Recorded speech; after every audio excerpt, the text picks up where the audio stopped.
So June has been recognized as Men's Health Month, maybe because Father's Day is in this month as well. So let's get our fathers in the know about the top threats to men's health with family physician Dr. Mark Ricketts. Dr. Ricketts, morning. Welcome to Smile Jamaica. Sir, how are you?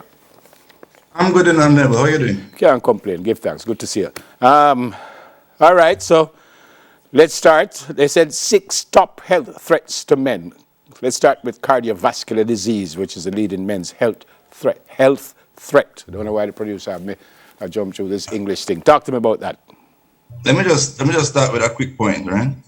I think before we get to the 6, the biggest threat to men's health is their unwillingness to go to the doctor. Men simply don't go to the doctor, and there's a reason why married men live a little bit longer than single men, and that is because their wives drag them to the doctor. So that's So, that's just fear, though. We just don't want to know that if something is wrong. We just really don't want to know. So that's just fear, right? Well, it's well, not exactly. On a deeper psychological level, it's a little bit more than fear. But I mean, I don't think we have time to get into that yeah. today. All right. So cardiovascular disease. Tell me about that. It is, I think, the largest killer of men across the world. I mean, outside of cancers.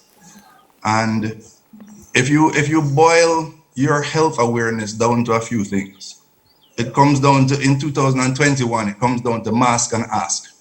Mask and ask. The mask is obvious, and we've decided not to discuss that particular topic today. But you have to ask. Ask yourself the questions. When was my last doctor's visit? When was my last cancer screening? How well am I sleeping? How much exercise do I get? How much, different drugs do I take in? Alcohol, different drugs, cigarettes. And it all impacts on what we call the cardiovascular health, which is how well your heart and the system of veins and arteries is working. And the major issues that we see are atherosclerosis, which is where you start to get blocking of the arteries and causing various problems. If there are problems within the heart, you may end up with a heart attack or ischemic heart disease. If there are problems within the brain, you may end up with a stroke. How often should we do the heart test, and what kind of test do we do? What do you call it? ECG? Is that good enough? Well, how often do we do that? It depends. It depends on the patient's risk factors. For example, if a patient has a known history of, or a family history of cardiac disease, you may want to start a little earlier. The patient has significant risk factors, and the risk factors are diabetes, hypertension, obesity, elevated cholesterol. And let me just throw in there as well a sedentary lifestyle, meaning you're not getting enough exercise. Yeah. And you do that once a year. You check your heart, or I like to have my patients, especially those above 40, trying to come in at least once a year to do some blood work and the screenings as is necessary. okay, Yes. fantastic. Lung cancer is the next one. It still remains a large determinant of illness and mortality among Jamaicans. We're still looking at around an 11% prevalence in Jamaica, which also translates to colon cancer, which is about the same percentage at about 11. Hang on one second. The lung cancer is just because of smoking, or there are other risk Now, factors? most cases, probably 80 something, 90% of cases are as a result of cigarette smoking.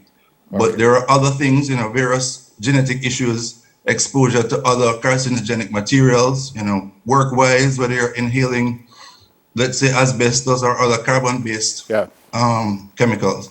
Does pneumonia hurt the lung?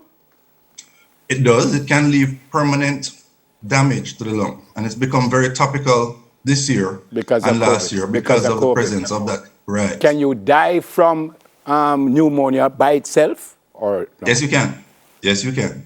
As a matter of fact, most of the patients who have passed on from COVID, it was because of a COVID-related pneumonia why they died. Okay. When you say COVID-related pneumonia, so because they got the virus, then they got They, pneumonia, or they had and then they pneumonia. went on to get a pneumonia, correct. Okay, all right. Prostate cancer.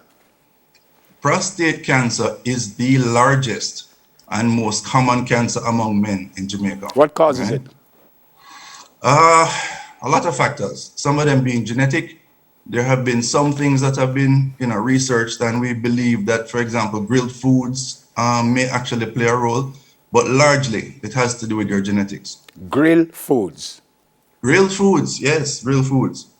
I actually sat in a conference and heard this for the first time, and I was like, wow. And we have a culture that consumes a lot of real foods. Grill any kind of food, because I love salmon and I have a lot of grilled salmon. Is the food or the grilling that causing it?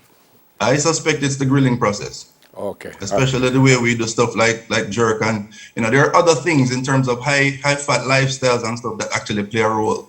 But as I said, the major determinant is genetics. Just to make a point, black men have a significantly higher incidence of prostate cancer. And it means that even among the international associations, some of the recommendations are for the screenings to start at an even earlier age in black men. For black men, yeah. Yes. Depression and suicide, it says men are at risk. Men are at risk for depression and suicide. The major issue is that it tends to be unnoticed in men.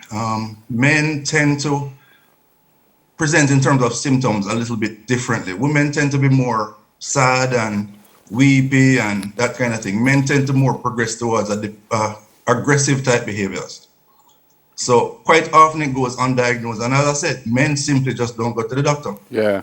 But sometimes we probably don't even know that is depression we into, and a man just. Well, Neville, I'll make you know, there is such a high incidence of mental illness in Jamaica, but because of the stigma that's attached to it, quite often it is not recognized, diagnosed, or treated. And we have this thing. But we have this thing that we just say, boy, we just feel away. A man might say, all right, I'm going to say, let's get up this man, I'm going to feel away. Correct. Correct. Just to make the point, you mentioned suicide. Yeah. Suicide is more common in men. More women attempt it, but more men tend to succeed. That's a surprise to me. I didn't know that. Yeah, man, it's actually the Is there an age thing in this? Is older men or is the young men? Or actually, they have found that men in a younger age group tend to be, there's a higher prevalence in men in a younger age group. Ooh, didn't know that. Diabetes. Diabetes falls pretty much in that same category in terms of the risk factors for cardiovascular disease. And that's where it has its main bite. Yep. As a part of that entire complex. The final one, Dr. Rick, is erectile dysfunction. And it says here a common health problem in men. I didn't know it was common. But it is actually common. I didn't know that. But my question is, I understand that you're going to feel away.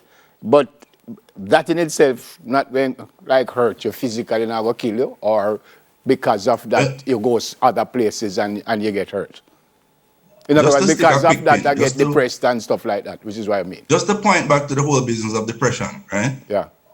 It actually can cause depression, and depression in and of itself does have a number of physical effects, right? So let's just put that out there. But in terms of the erectile dysfunction itself, it's really a function of the blood vessels. It's a function of damage to the blood vessels that supply the penis, which happens over the course of years. Certain diseases will accelerate it, for example, diabetes, hypertension, because it does the same thing in terms of blocking those blood vessels. But here's the real pinch. If it is that you've noticed that you have erectile dysfunction, it means that we know that there's blood vessel disease. We know this, right? Because blood vessel disease is there, it means that if you have ED, chances are there are other vessels elsewhere, to the brain, to the heart, that are also being affected. So when you do get checked, it should just not be to check for ED, but you must also now start checking for those other things. But erectile dysfunction in itself can be treated, and whatever you have to take, and you'll It can be treated to a large extent. Just to make the point, it can't be cured per se, but it can be treated. Okay. All right. Hope all is well with you and the family. The twins good and everybody good. All is well, yes. Good to see you, my friend. Take care. Take good care, Neville. God bless you. Dr. Mark Ricketts, family physician. So we have a beautiful challenge when we return from this break. I was going to say we have a beautiful co-host here. I asked her a question just now, and her answer have me a little bit nervous. Just should be. 10 minutes to your health. We'll do it again next Thursday.